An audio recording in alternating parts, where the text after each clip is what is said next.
देखिए, त्योहारों का मौसम है और बदकिस्मती से कल एक दुर्घटनाएं हुई हैं।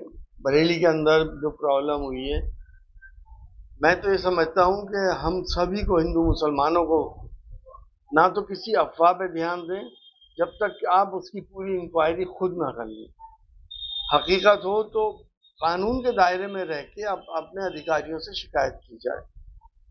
क्या हुआ क्या नहीं हुआ, ये यकीनी तौर पे मैं कह सकता हूँ कि ताली हमेशा दोनों हाथों से बजती है।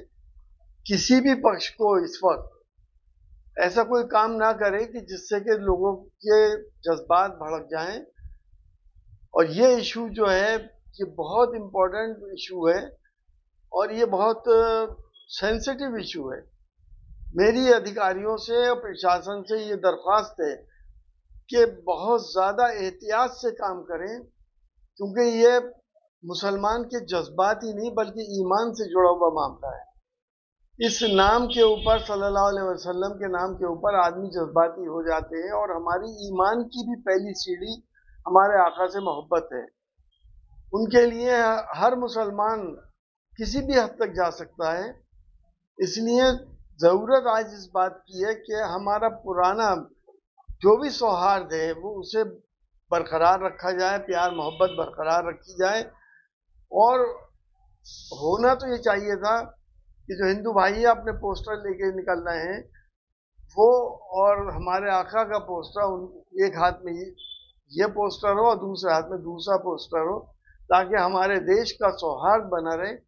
हम सब श्री रामचंद्र जी को भी इज्जत देते हैं, उनसे भी प्यार करते हैं और हम सारे मुसलमान अपने रसूल सल्लल्लाहु अलैहि वसल्लम से मोहब्बत ही नहीं बल्कि अकीदत करते हैं और उनके लिए हम अपना सब कुछ कुर्बान भी कर सकते हैं। जो मुस्लिम स्कॉलर है उन्होंने एक अपील की है मुस्लिम खासतौर पर, तो उन्होंने कहा कि हिंदुओं के बड़े त्यौहार हैं, आप उसमें विघटन न डालें और जो नया ट्रेंड है उसको बंद करने की बात की है। क्या कहेंगे?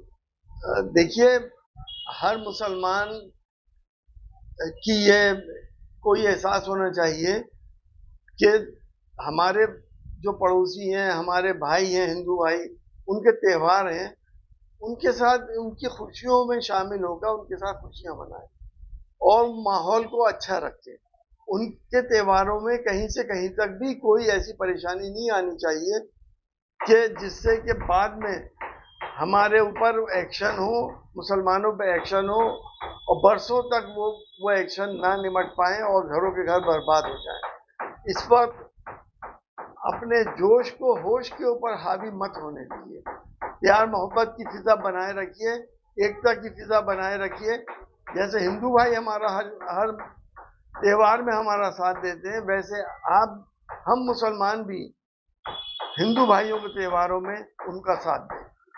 अभी जो एजेंसियों की जांच हुई, जो मुकदमे हुए हैं, एजेंसी की जांच में पाया गया है कि जो एजेंसियों के अनुसार सूत्र बता रहे हैं हमारे की 100 मस्जिदों से लोगों को, लगभग 40 मस्जिदों से लोगों को बुलाया गया था। 100 लोग, मतलब हर मस्जिद पे 100 लोगों को इकट्ठा करना था। कुल 40,000 लोगों की बात सामने आ रही है। सूत्र बता रहे हैं क्या कि एक बड़े दंगे की साजिश थी, आरोप इस तरह का है उनकी तो की वजह के।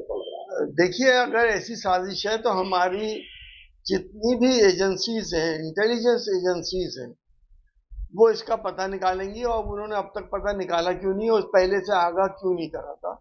क्या इंटेलिजेंस फेल्योर हुआ? क्या उन लोगों ने जो वहां पे बैठकर प्रोटेस्ट कर रहे थे, क्या कोई ऐसा काम किया जो कानून के खिलाफ हो? क्या कोई तोड़फोड़ हुई? क्या आगजनी हुई या ऐसे नारेबाजी हुई? ये मैटर ऑफ इन्वेस्टिगेशन है। और अगर ये साजिश है तो साजिशकर्ता के खिलाफ सख्त से सख्त कार्रवाई होनी चाहिए।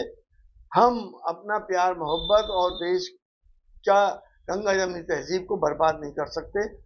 हम सब साथ हैं, साथ रहेंगे और साथ ही जिएंगे। दर्शक, महाराष्ट्र के अहिल्यानगर से भी सेम बिल्कुल ऐसा ही आ रहा है। वहाँ ये कहा है कि कुछ बेइज्जती की है, वहाँ भी सर तन से जुदा के नारे लगे हैं चौराहे से, लाठी चार्ज फिर वैसा ही हुआ और कुछ गिरफ्तारियां भी हुई। देखिए, आपके चैनल ने इस बात की खबर दी है कि वहाँ पे कुछ बेअदबी हुई और इसके बाद लोग भावुक हो गए, इश्तियाल में आ गए।